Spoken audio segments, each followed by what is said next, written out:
Alright, live na po tayo. Okay, so Sir Lloyd po ng Sir Lloyd Classroom. Dito po tayo ngayon sa Garcia College of Technology. Okay, so sa mga nagre-review dyan ng engineering board, meron dito tayong topic. Okay, subscribe lang po kayo or pwede nyo namang i-share to sa mga kaklase yung nagre-review sa board exam. Or sa mga estudyante pa dyan, dito na rin tayo. Tingnan nyo na rin kung paano yung mga pag-solve ng mga board problems. Okay? So ito po ay past board problems. So ang topic po na to is solution by substitution. Okay? So tinake up po natin ito dahil karamihan o mga sa math na exam, sa board problems ay usually sa mga ganito, solution by substitution is mga 10% po ng problem nandyan po yung solution by substitution. Okay? So, sabi dyan, ito po yung ME board, Mechanical Engineering Board, noong October 1995. Okay? So, solve for the value of x and y in the equation 4x plus 2y equals to 5 and 10x minus 3y equals to 2.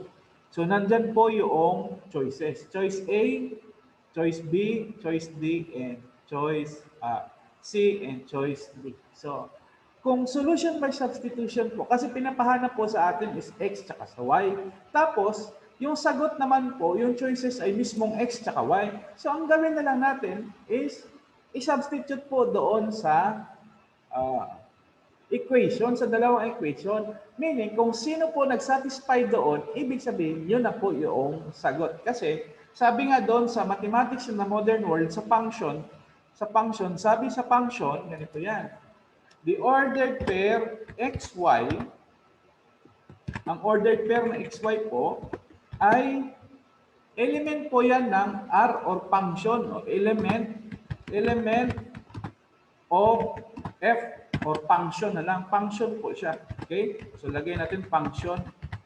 Kung masatisfy niya ito. So, function po ito kasi wala na pong iba. Distinct po ito. Yung sagot dito sa x and y, distinct po yan. Okay? So, lagay natin yan. Element of xy, element of ordered pair xy, element of f or function means that, ayan, dalawa po kasi ginawa niya, okay? So, it means that 4x plus 2y is equals to 5. Usually ganyan. And yung isa, n. 13x minus 3y is equals to 2. So, ang gagawin lang po natin, i-substitute po ang choices. Okay? So, subukan na natin, substitute na natin. Okay? So, say for example, tinesting po natin yun. By trial and error po ito. Okay? So, by trial and error. Trial and error. Okay? So, yun po ang technique dito. Okay? So, pwede namang isolve mo ito through ano tawag yan? Yung mga discriminant, gagamit ka ng discriminant. O 2 by 2 matrix, pwede mo rin isolve ito. Okay? So, say for example, letter A. O letter A tayo. So, sabi dyan, sa letter A, dito muna tayo sa 4x plus 2y. Sa letter A, kung ang x natin ay 3 halves, so meaning 4 times 3 over 2, over 2 po yan, plus 2 times 1 over 2 is equals to 5. Okay, so 5 ba? Tingnan natin. 4 times 3 is 12 divided by 2 is 6. So 6 plus 2 times 1 divided by 2 is 1. So meaning, hindi po siya yung ordered pair. So meaning, letter A po, hindi na po yan. Cross out na po natin yung letter A. Wala na po yan. Okay? So, burahin lang natin. Burahin lang po natin. Sunod, by trial and error. Sabi mo, by trial and error. Next, letter C. Try natin yung letter C. Okay? So, letter C naman. So, 4 times yung x is 1. So, 4 times 1 is 4 plus. Ayan. Tapos, yung 2 times y. Yung y is 2. So, 2 times 2 equal ba sa 5? Yun ang tanong. Equal ba sa 5? So, 4. 4 na ito plus 4 na rin ito. Tsaka equal sa 5. So, equal ba sa 5?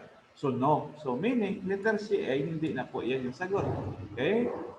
So, ganun lang po mag-solve dito. Okay? So, ganyan lang mga technique dyan. Okay? Sa karamihan dyan o kadalasan, lumalabas din yung mga ganitong tanong. Okay? So, next, testing natin yun. I-test natin yung letter D. Letter D. Halimbawa, letter D. 4. 4 times yung x is 1. So, 4 times 1 plus 2. Ano yung y? 3 times 3. Okay? So, equal ba sa 5? Okay. So, equal ba sa 5? So, ito, 4 times 1 is 4 plus 2 times 3 is 6. So, nakita nyo naman, hindi yan equal sa 5. Okay?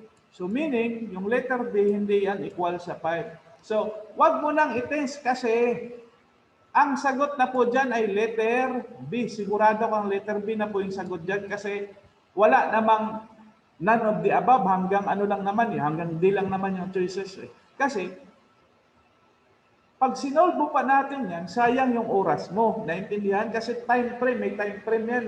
Yung math, 4 hours lang yan. 4 hours yung pag-solve mo dyan. So, nakuha mo na, alam mo na yung A ay hindi, C ay hindi, D ay hindi. So, wag mo nang isolve kasi B na po yung sagot dyan. Okay? So, B na po yung sagot dyan. But, for the sake of our discussion, isolve po natin yung letter B.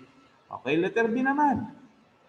So, 4 times, ano yung x is 1/2.